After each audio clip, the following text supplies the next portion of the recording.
Prabowo Gibran di angka 39. Agak sulit, agak berat untuk bisa dikejar ya kalau, cara kampanyenya landai-landai saja. Pas pasangan Amin 2 bulan lagi kita kurang lebih akan pencoblosan, maka ya suka tidak suka harus punya cara kampanye yang harus berbeda. Saya melihat agak wajar ya, fenomena gimmick itu lebih menarik dan disukai oleh masyarakat, termasuk kalangan kaula muda atau pemilih pemula ya, yaitu Gen Z. Sesuatu yang substantif itu sulit, agak berat masuk ke masyarakat karena tingkat pendidikannya tadi masih rendah. Oleh karena itu yang muncul adalah gimmick-gimmick. Memang dunia kita ini kan dunia entertain, industri pencitraan. Jadi sesuatu yang ringan, yang sifatnya gimmick, yang politainment itu lebih laku. Oleh karena itu ya tadi isu agama yang sensitif ini ya pernah harus dihindari. Kalau Pak Prabowo Gibran ingin aman, ingin terus leading, ingin menang. Lalu yang lain-lain ya isu-isu blunder-blunder politik yang tidak perlu gitu.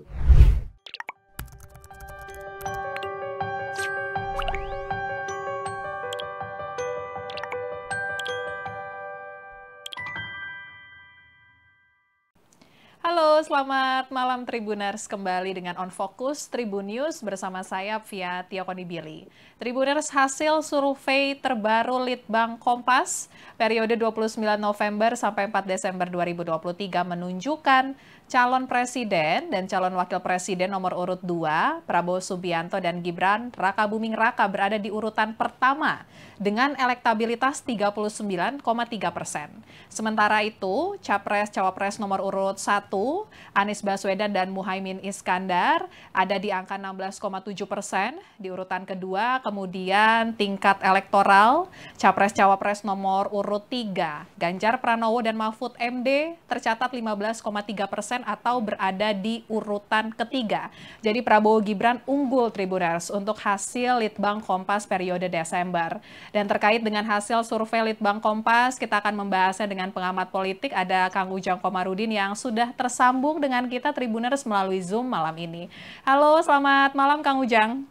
Selamat malam Mbak Via. Ya, kabar baik ya Kang ya?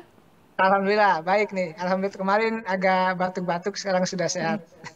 Alhamdulillah. Tapi apakah hasil survei hari ini cukup membuat kaget, Kang? Atau seperti apa menurut Kang Ujang nih hasil survei? Karena dari perolehan sementara gitu ya, Kang, hasil survei ini ada Pak Ganjar dan Pak Mahfud yang berada di nomor urut 3. Kemudian Ya, kalau ya, Prabowo Gibran malah melejit ya, Kang ya, di 1 dan pasangan Amin di nomor urut 2. Bagaimana menurut Kang Ujang membacanya? Silakan, Kang. yang pertama saya tidak terlalu kaget ya. Kenapa? Kan ada beberapa survei yang sudah dirilis oleh lembaga survei lain. Kan hasilnya, maksudnya gini, angkanya beda, tapi kan hasilnya hampir sama. Yang pertama Prabowo Gibran, yang kedua pasangan Amin, yang ketiga Ganjar Mahfud, kan begitu. Tetapi memang yang membuat kita kaget adalah angka. Kalau lembaga survei lain kan sampai 45% begitu. Prabowo Gibran. Tetapi di Kompas ini saya melihat ya angka yang cukup objektif ya, 39,3% begitu. Tetapi yang keduanya sama, yaitu Amin, dan ketiganya Ganjar Mahfud. Tetapi yang menarik adalah begitu jauhnya ya, angka antara yang kedua dan yang ketiga. Artinya kalau pasangan Amin itu 16, lalu pasangan Ganjar Mahfud itu 15, sedangkan kita tahu bahwa pasangan Prabowo Gibran di angka 39. Jadi ini kan sebagai sesuatu yang agak sulit, agak berat untuk bisa dikejar ya kalau cara kampanyenya landai-landai saja. Kalau cara kampanyenya tidak ada yang progresif, kalau cara kampanye tidak ada yang kreatif yang dilakukan oleh kubu yang lain yang di bawah, yaitu pasangan Amin dan Ganjar Mahfud. Saya melihat bahwa apa yang dilakukan oleh Litbang Kompas ini adalah survei yang objektif, saya melihatnya cukup memotret ya fenomena dan fakta yang terjadi di lapangan. Oleh karena itu ya kita apresiasi kepada lembaga survei yang objektif ya, melihat survei-survei dengan metode ilmiah, lalu juga dengan responden yang tepat, lalu juga tadi ada pertanggungjawaban ilmiahnya, ada pertanggungjawaban intelektualnya, dan termasuk ada tanggung jawab moralnya untuk bisa apa tadi ya, menghasilkan sebuah survei yang bisa dipertanggungjawabkan kepada seluruh rakyat Indonesia. Dan kalau kita lihat dan kita baca begitu jarak jauh ya antara pemenang katakanlah survei kedua antara pasangan Amin dengan Prabowo Gibran, ini menunjukkan ya pasangan lain harus kerja keras. Artinya Pak Ganjar Mahfud, lalu apa namanya Prabowo, mohon maaf, pasangan Amin, Anies Caimin harus mati-matian, harus habis-habisan dalam waktu 2 bulan terakhir kan. 2 bulan lagi kita kurang lebih akan pencoblosan. Maka ya suka tidak suka harus punya cara kampanye yang diferensiasi, yang harus berbeda dengan cara kampanye yang sekarang. Kalau cara kampanyenya tadi saya katakan landai saja, biasa-biasa saja seperti saat ini, maka sulit untuk bisa mengejar ketertinggalan dari elektabilitas Pak Prabowo dan Gibran begitu. Nah, saya melihat ini kan menarik ya. Berarti kalau tidak ada yang unggul 50% plus 1, artinya dari survei itu kita bisa memotret kemungkinan besar bahwa pilpres akan terjadi 2 putaran kan itu. Ini yang menarik dari potret survei Litbang Kompas. Tetapi seandainya Prabowo Gibran mampu menaikkan elektabilitasnya di sisa 2 bulan terakhir, misalkan hingga 55% atau 60%, maka mungkin juga bisa putaran 1 selesai begitu.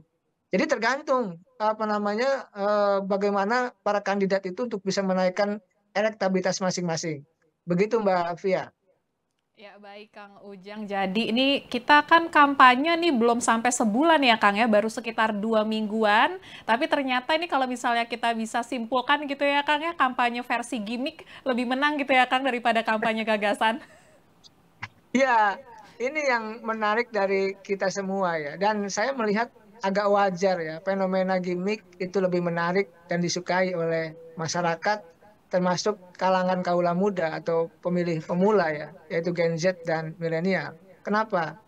Karena begini, kalau kita ambil suatu teori begitu, bahwa pilpres itu termasuk demokrasi, itu bisa sehat, bisa stabil, bisa baik. Ada 3 faktor atau 3 variabel yang bisa kita jelaskan. Yang pertama itu soal pendidikan masyarakat. Nah, pendidikan masyarakat kita ini kan mohon maaf ya, data BPS gitu, kurang lebih rata-rata pendidikan masyarakat kita kan tidak lulus SMP. Artinya raw material, mohon maaf, pendidikan masyarakat kita masih jauh, masih tertinggal. Oleh karena itu kalau kualitas pendidikan kita masih jauh, masyarakatnya masih belum terdidik dengan baik, maka kita sulit untuk bisa membangun demokrasi yang sehat. Sulit juga untuk bisa membangun tadi pemilu yang betul-betul bagus, baik gitu. Karena tadi pendidikan masyarakatnya belum bisa untuk menilai kampanye yang berbasis kepada sesuatu yang substantif. Artinya ketika kampanye yang berbasis substantif tadi ya, yang termasuk visi misi, program, ide dan gagasan itu muncul karena pendidikan masyarakatnya masih rendah tadi, maka ini tidak masuk. Sesuatu yang substantif itu sulit, agak berat masuk ke masyarakat karena tingkat pendidikannya tadi masih rendah. Oleh karena itu yang muncul adalah gimmick-gimmick. Tetapi saya sih melihat wajar ya, karena kita tadi pendidikan masyarakat belum rata gitu ya, belum baik, karena masih rata-rata belum lulus SMP, maka ya ke depan kita punya tugas untuk bisa mencerdaskan kehidupan bangsa, termasuk tugas capres-cawapres. Yang kedua faktor atau indikatornya yaitu soal ekonomi masyarakat. Jadi pendapatan masyarakat ini penting. Kalau masyarakatnya belum sejahtera, kalau masyarakatnya masih miskin begitu ya, maka mohon maaf pemilu kita juga hanya akan diwarnai oleh money politik. Makanya money politik itu terjadi di setiap pemilu. Mau dibahas seperti apapun gitu, pasti besar dan banyak. Nah, kalau itu terjadi, maka yang namanya kampanye substantif itu tidak laku. karena banyak money politiknya. Visi misi nggak laku, program-program nggak laku, karena masyarakat butuh uang gitu, butuh sembako, dan gimmick-gimmick lebih laku. Nah, karena tadi apa namanya, masyarakat masih banyak yang misinya. Ketiga, penegakan hukum. Kalau penegakan hukumnya tebang pilih, tidak adil gitu ya, dalam konteks membangun pilpres yang berkeadaban, termasuk juga membangun demokrasi yang sehat, maka kita jangan berharap tadi pemilu kita menjadi sebuah pemilu yang baik atau yang bermartabat. Nah, tentu kita punya tugas besar termasuk capres-cawapres. Ya bolehlah gimmick-gimmick bolehlah gitu ya. Itu 50% apa namanya skalanya gitu. 50% lagi ya kampanye substantif, visi misi gitu loh. Lalu apa namanya program-programnya apa, lalu juga ide dan gagasannya apa untuk bangsa ini itu penting. Jadi paling tidak yang tadi gimmick laku, sesuatu yang substantif juga laku. Dan kita melihat memang dunia kita ini kan dunia entertain, industri pencitraan. Jadi sesuatu yang ringan, yang sifatnya gimmick, yang politainment itu lebih laku. Lihat saja di TV-TV itu sinetron-sinetron lebih laku gitu ya. Karena memang bukan sesuatu yang apa ya, apa nama, sesuatu yang hebat gitu, sesuatu yang mencerahkan, yang laku di masyarakat tidak, tapi yang gimmick. Karena memang kita sekarang hidup di era pencitraan, di industri pencitraan gitu. Jadi ya yang sifatnya gimmick itu yang lebih laku. Ya kita punya tugas besar dalam konteks itu. Tribun ya, termasuk saya akademisi, pengamat politik punya tugas besar untuk sama-sama ke depan begitu memastikan bahwa kampanye ke depan adalah bukan hanya soal gimmick, tetapi bagaimana adu ide gagasan, adu program, adu visi misi yang harus terus dikembangkan dan dibangun untuk tadi ya Pilpres 2024 nanti begitu. Ya baik Kang Ujang. Kemudian karena tadi kita udah ngomongin soal gimmick-gimmick dan berhasil ya Kang ya, sesuai tadi penjelasannya dari Kang Ujang, gimmick kali ini lagi lebih berhasil gitu dibandingkan dengan gagasan. Mungkin nggak ya Kang, pasangan nomor urut 1 dan 3 juga bakal membuat gimmick-gimmick walaupun mereka sempat mengkritisi ya dari pihak-pihak kubu-kubu masing-masing nih soal gimmick-gimmick ini Kang. Kalau dari perkiraan Kang Ujang gimana Kang? Ya karena pasarnya seperti itu, karena yang laku seperti itu, maka kan sebenarnya sedang mencari bentuk, Hmm. sedang mencari isu, sedang mencari momentum. Jadi pasangan 1 dan 3 pasti juga akan mencari misalkan Cak Imin, Lepet gitu ya. Ya kan itu kan sudah Ya. mulai itu. Tapi kan masih kurang kurang apa kurang bisa menyaingi apa yang disampaikan oleh Prabowo misalkan begitu. Ya pasti Anies juga sedang mencari format ya gimmick apa yang bisa dibangun dan disampaikan ke publik termasuk pasangan Ganjar dan Mahfud. Ya karena mungkin ya kalau Pak Prabowo sudah lama ya, sudah 3 kali menjadi capres ya, artinya sudah pengalaman dalam konteks belajar dari kekalahan pada 2 kali pemilu sebelumnya. Oleh karena itu ya Pak Prabowo yang dulu serius gitu ya, 2014, 2019 menang tanpa Jokowi. Hari ini mulai kalem, mulai santai, mulai rileks ya kan, mulai memunculkan apa namanya tadi gimmick-gimmick yang itu memang laku dijual di mata publik, di masa pemilih, apalagi di kalangan milenial. Nah, oleh karena itu ya saya melihat ya suka tidak suka, senang tidak senang, di luar tadi kampanye yang substantif, gimik ini menjadi sebuah pasar ya, potensial yang perlu apa namanya tadi, dicari keunikan sendiri terkait dengan gimik yang harus apa tadi ya, dicari oleh pasangan nomor 1 dan nomor 3 begitu. Karena masyarakat ini kan kalau melihat politik terlalu serius juga malas. Kalau apa namanya, melihat politik terlalu membosankan juga, tidak mau gitu. Oleh karena itu ya selain mungkin ada kalangan menengah ke atas yang melihat kampanye yang substantif tadi berbasis pada visi misi program, dan, pertarungan ide dan gagasan, tetapi kan banyak dari kalangan yang lain, masyarakat yang lebih menyenangi soal gimik-gimik itu. Jadi ya saya sih melihat suka tidak suka, senang tidak senang karena pasarnya seperti itu, maka ya kubu 1 dan kubu 3 ya, pasangan Amin dan pasangan Ganjar Mahfud harus mencari format, mencari bentuk, gimik apa yang laku, yang bisa dijual, yang bisa menyaingi kubu nomor 2 begitu. Ini penting ya, karena namanya juga pasar, namanya juga apa namanya, fenomena dan fakta di lapangan harus kan begini, kalau tulisan kan dibalas dengan tulisan gitu. Kalau lisan dibalas dengan lisan. Ya biasanya gimik dibalas dengan gimik begitu. Kan itu yang setara. Oleh karena itu ya kubu 1 dan kubu 3 harus mencari format gimik apa yang bisa, laku ya, yang bisa dijual kepada pemilih atau kepada masyarakat Indonesia, begitu. Ya, selain faktor gimmick, Kang, apalagi Kang menurut Kang Ujang yang bisa sampai membuat elektabilitas survei terbaru dari Prabowo dan Gibran ini melejit tinggi ya, Kang? Apa karena faktor anak presiden juga masih kenceng, Kang, pengaruhnya, Kang?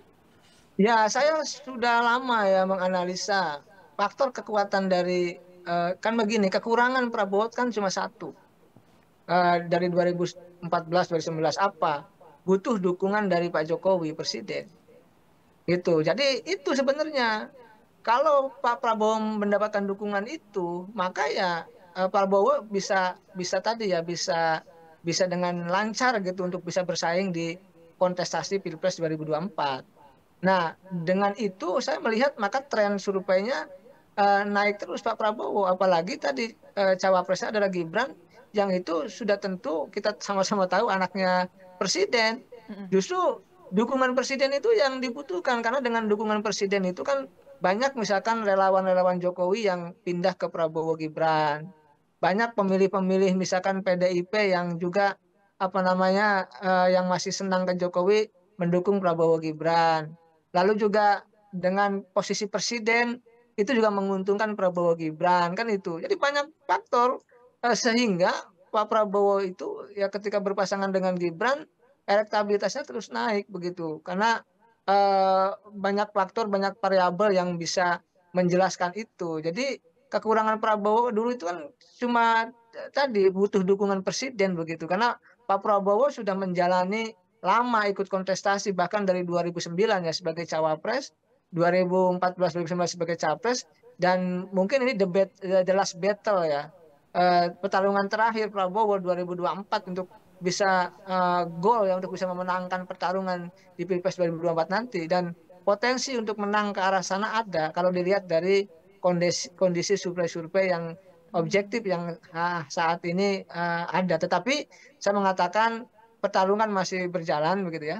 Ya. Artinya potensi kubu 1 2 juga untuk bisa menyalip juga mungkin. Asalkan ada isu-isu yang memang bisa merugikan Prabowo Gibran bisa.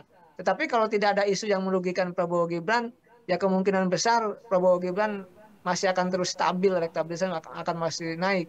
Nah, 16 itu angka yang jauh ya dibandingkan 39, termasuk 15 juga kubu apa namanya Ganjar Mahfud. Oleh karena itu suka tidak suka, senang tidak senang harus cari format baru ya, cari cara kampanye yang kreatif yang bisa menyedot perhatian publik dan untuk mendapatkan simpati masyarakat. Kembali kepada soal tadi faktor penentu dari saya melihatnya ya, kekuatan dari Prabowo Gibran selain dari kedua pasangan itu kan yang paling penting dari Pilpres itu kan personal, personal kandidat capres cawapres. Lalu baru dukungan luar ya, dukungan luar ini dukungan presiden gitu, dukungan partai politik, dukungan relawan begitu kan, ya dukungan segmen-segmen masyarakat yang lain kepada para kandidat itu. Jadi saya melihat pertarungan masih berproses, masih jalan, masih banyak kemungkinan yang bisa terjadi. Tetapi kalau kita lihat range-nya ya, angka yang begitu jauh ya, 15, 16% dan 39 tentu membuat Prabowo Gibran percaya diri kelihatannya. Tetapi ya yang lain juga jangan kecil hati, namanya juga kontestasi. Selalu ada pergeseran, selalu ada perubahan dukungan ya di masyarakat. Tetapi kalau kita baca, kita lihat, ini kan tadi indikasi 2 putaran mungkin akan terjadi, maka ya kita lihat nanti siapa yang akan bertarung di antara kubu Anies Cak Imin dengan Ganjar Mahfud yang bisa masuk putaran kedua begitu. Oke, Kang Ujang. Ini berarti kalau misalnya menurut Kang Ujang udah hampir mendekati real suara Februari nanti kah, Kang, hasil survei belakangan-belakangan ini, Kang, termasuk hasil survei Litbang Kompas? Ya, saya percaya ya apa yang dilakukan oleh Litbang Kompas. Saya hakul yakin itu objektif dan bisa dipertanggungjawabkan begitu. Saya juga kan punya lembaga survei, tapi saya tidak melakukan survei. Saya menganalisa saja yang dilakukan oleh teman-teman yang melakukan survei secara objektif. Tentu Kompas tidak mau apa namanya berspekulasi. Litbang Kompas juga tidak mau ruhnya gitu dipertanggungjawabkan, ya dinilai buruk di mata publik. Oleh karena itu saya meyakini ini survei yang betul objektif, apa adanya, memotret fenomena di lapangan ya, memotret fenomena di masyarakat. Oleh karena itu kalau dari angka-angka yang ada ini ya, ini kalau tidak ada isu yang besar, kalau tidak ada yang lainnya yang bisa menjatuhkan katakanlah kubu Prabowo Gibran, kemungkinan besar Prabowo Gibran masih leading, bisa unggul dan bisa gol, bisa memenangkan pertarungan. Saya melihat seperti itu. Baik, Kang Ujang. Menurut Kang Ujang nih, isu-isu seperti apa nih yang bisa menjatuhkan Pak Prabowo dan Mas Gibran? Ya kan kalau kita lihat kan paling sensitif isu agama gitu kan. Makanya harus hati-hati gitu. Itu pasti. Kan kadang-kadang kan siapapun ya, capres cawapres, kan lidah itu kan tidak bertulang gitu kan. Ya kita tidak tahu apa yang terjadi ke depan. Oleh karena itu ya dalam konteks menjaga stabilitas elektabilitas bagi Prabowo Gibran ya harus menjaga tutur kata gitu, harus menjaga ucapannya, harus menjaga statementnya, itu menjadi penting. Karena kalau salah ucap, apalagi terkait dengan isu agama ini tentu berbahaya. Oleh karena itu ya kalau elektabilitas sudah tinggi, sudah sangat jauh ya, maka perlu dipertahankan dan perlu ditingkatkan. Oleh karena itu ya tadi isu agama yang sensitif ini ya pernah harus dihindari. Kalau Pak Prabowo Gibran ingin aman, ingin terus leading, ingin menang. Lalu yang lain-lain ya isu-isu blunder-blunder politik yang tidak perlu gitu. Ya banyak ya dalam konteks menanggapi isu apapun itu jangan dilakukan karena masyarakat Indonesia bagaimanapun ya saya sih melihatnya ya eh, apa namanya sangat cerdas-cerdas lah, walaupun tadi tingkat pendidikannya masih di bawah, tapi banyak yang kelas menengah ke atas juga cara berpikirnya sangat cerdas gitu untuk melihat apa yang disampaikan oleh para kandidat capres-cawapres itu. Jadi ucapan, statement itu juga harus dijaga oleh Prabowo Gibran agar elektabilitas tetap stabil begitu. Oke, Kang Ujang. Dan Kang, kita mau berbicara soal pemilih yang masih bimbang, undecided voters. Ini angkanya juga gede ya, Kang, ya. Ada 28,7% dari hasil survei Litbang Kompas. Ini lebih besar dibandingkan dengan hasil survei untuk Amin dan juga untuk Ganjar Mahfud ada 28,7% nih, suaranya gede banget Kang. Ini menurut Akang gimana nih Kang? Karena 2 bulan lagi kita akan pemilu, akan memilih, tapi masih ada 28,7% yang belum menentukan pilihannya. Apakah suara ini akan kemana Kang menurut Akang Kang? Ya saya melihat pertama akan dilihat dari penampilan debat ya. 5 kali Ya. debat gitu itu menjadi penting, akan dilihat oleh mereka yang galau, mereka yang bimbang, mereka yang belum menentukan pilihannya. Dan saya sih melihat sangat wajar ya. Angka 28,7 itu ya angka rasional, angka yang wajar karena kalau kita lihat dari pertarungan tiga poros, tiga kekuatan pasangan capres cawapres itu kan tidak ada yang sempurna gitu loh. Ada kekurangan masing-masing gitu. Nah, mungkin eh, kekurangannya ya tadi di angka 28 ya yang masih bimbang itu. Saya melihatnya hal yang wajar saja dalam konteks kontestasi Pilpres ini. Tetapi tadi agar mereka itu memilih, agar mereka datang ke TPS, agar mereka tidak galau lagi, maka berikan kalau saya penampilan terbaik ya dalam debat gitu. Atau ketika kampanye pun, ketika belusukan atau ketika melakukan apapun kampanye juga harus melakukan kampanye yang terbaik begitu. Sehingga mereka yang ragu, yang galau, yang belum menentukan pilihan, yaitu bisa menentukan pilihannya dengan sebaik-baiknya begitu. Ya saya meyakini nanti pasca debat ya, misalkan debat 1, debat 2, debat 3, 4, 5, pasti undecided voters ini termasuk ya swing voters ini akan berkurang. Saya meyakini gitu karena angka 28 ini cukup tinggi tadi Iya. kalau digabungkan ya apa namanya, ya katakanlah melebihi pasangan, Amin yang 15 ya, dan mohon maaf, pasangan Amin yang 16, pasangan Ganjar Mahfud yang 15 15. begitu. Artinya, itu mengalahkan 2 kandidat itu begitu. Oleh karena itu ya ini tantangan terberat, terbesar ya bagi capres-cawapres khususnya pasangan, Amin dan pasangan Ganjar Mahfud untuk bisa menaklukkan yang 28% itu. Soal kemana tadi arahnya kita belum tahu, kita nggak tahu. Ya tentu Masih susah tadi diprediksi penampilan ya Kang ya? ya sulit. Tentu penampilan terbaik di debat itu menjadi penting untuk meyakinkan mereka ke arah mereka, kemana suaranya bisa diberikan begitu.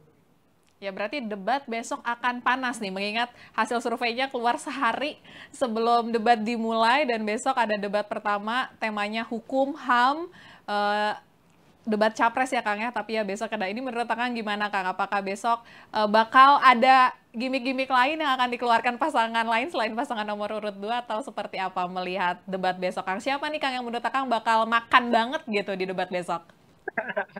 Saya tentu harus menilai dan melihat ketika mereka pentas di debat ya. Hari ini kalau saya nilai tentu sangat subjektif.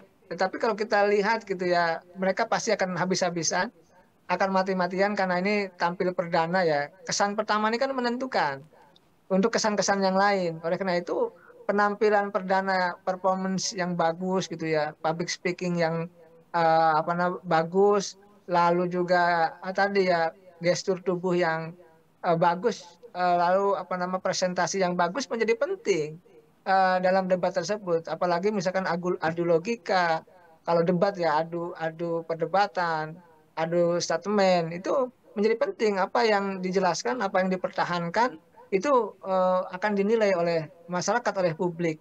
Jadi kalau soal siapa nanti yang ibaratnya yang bagus, yang akan menjadi fokus perhatian, saya rasa semua punya keunggulan dan kelebihan masing-masing ya dalam tema debat pertama ya soal hukum, HAM, pemerintahan, pemberantasan korupsi dan lain-lain itu.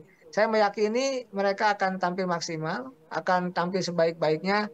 Tadi bukan hanya sekedar ingin membuktikan bahwa mereka layak sebagai capres-cawapres yang bisa dibanggakan oleh rakyat Indonesia. Tetapi juga tadi untuk bisa menaikkan elektabilitas dan bisa mengambil swing voters yang 28,7% itu.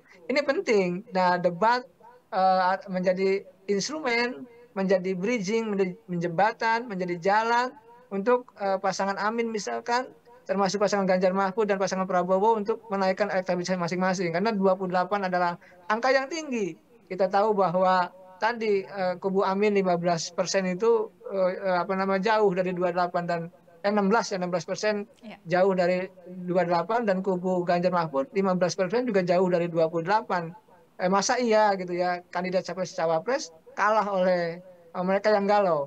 Oleh karena itu ini tantangan terbesar ya. Tantangan terbesar bagi kubu Amin dan kubu Ganjar Mahfud untuk bisa menaklukkan tadi mereka yang galau, mereka yang belum menentukan 28,7% itu dengan tadi salah satunya dengan instrumen debat yang akan dilakukan besok begitu. Ya baik Kang Ujang, jadi kita sama-sama menunggu apa saja yang akan diutarakan pada debat besok ya Kang ya, karena ini bakal menjadi debat yang seru banget seperti tadi Kang Ujang bilang, debat pertama ini harus menampilkan abis-abisan gitu semuanya, penampilannya, gagasannya, terus jangan lupa juga ya Kang ya, karena ini debatannya juga kita tunggu ya Kang ya. Ya, betul. Oke kalau gitu Kang Ujang, terima kasih ngobrol-ngobrolnya malam ini ya Kang ya. Sama-sama Mbak Pia. Baik Kang, selamat beraktivitas kembali ya Kang. Nanti kita ketemu lagi di On Focus lainnya. Oke. Ya itu dia Tribuners obrolan kita dengan pengamat politik ada Kang Ujang. Tadi kita ngobrolin mengenai hasil survei Litbang Kompas terbaru di mana pasangan nomor urut 2 yakni Prabowo Subianto dan Ganjar unggul di angka 39,3%, kemudian di nomor urut 2 ada pasangan Amin, Anies Caimin 16,7%, dan yang ketiga ada Ganjar Mahfud 15,3%. Kita sama-sama Tribuners menunggu debat besok ya Tribuners ya, 12 Desember 2023, para capres dan cawapres akan melaksanakan debat pertama terkait dengan HAM, kemudian terkait dengan hukum dan juga korupsi, penanganan korupsi. Kita sama-sama menanti gagasan apa yang yang akan diutarakan besok mungkin saja dapat meningkatkan elektabilitas masing-masing capres-cawapres. Terima kasih Tribuners sudah menyaksikan. Selamat beraktivitas kembali. Saya Fia Tiakonibili pamit undur diri. Sampai jumpa.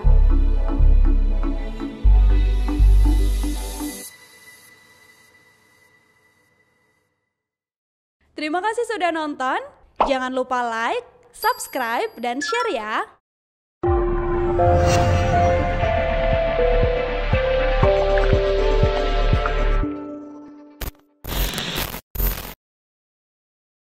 Download Tribun X sekarang.